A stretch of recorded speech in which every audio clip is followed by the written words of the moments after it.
سلام سلام، مرحبا بكم في قناتي مطبخ فوزية. جبت لكم وصفة اليوم كيكة الموز بالشوفان. جاتني الوصفة بزاف بزاف بنينة، ننصحكم تجربوها. جربوها ما غاديش تندموا، غادي تجيكم بزاف بنينة. تبعوني تشوفوا كيفاش وجدتها. عندي حبة تاع موز يعني بانان، نهرسوها بالفرشيطة، هرسوها بيان. من بعد اللي نهرسوها نزيدو معاها كاس تاع حليب ونخلطوهم.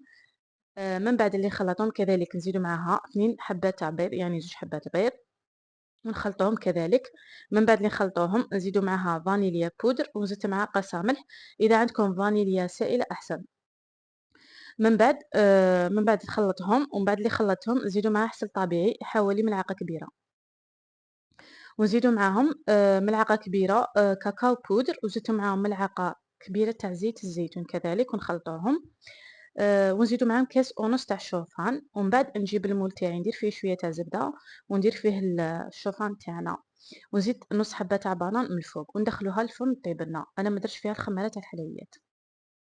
من بعد نجيبو فرماج طازج ونزيدو ملعقه معاها صغيره تاع زبده الفول السوداني ونخلطوهم على شكل كريمه. من بعد اللي طابت لي كما راكم تشوفوا طابت لي ما شاء الله.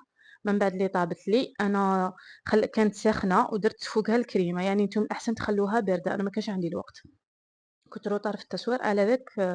كي خرجتها درت عليها الكريمه ديريكت. من بعد نجيبو دبسة تمر ونشكلوها على شكل على شكل كاري.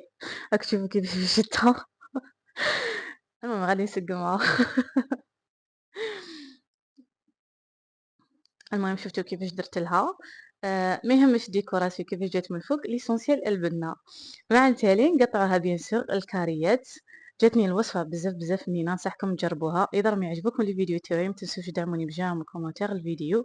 انا نقول لكم شكرا للمشاهده وشكرا على الدعم تاعكم. نخليكم ونقول لكم باي باي.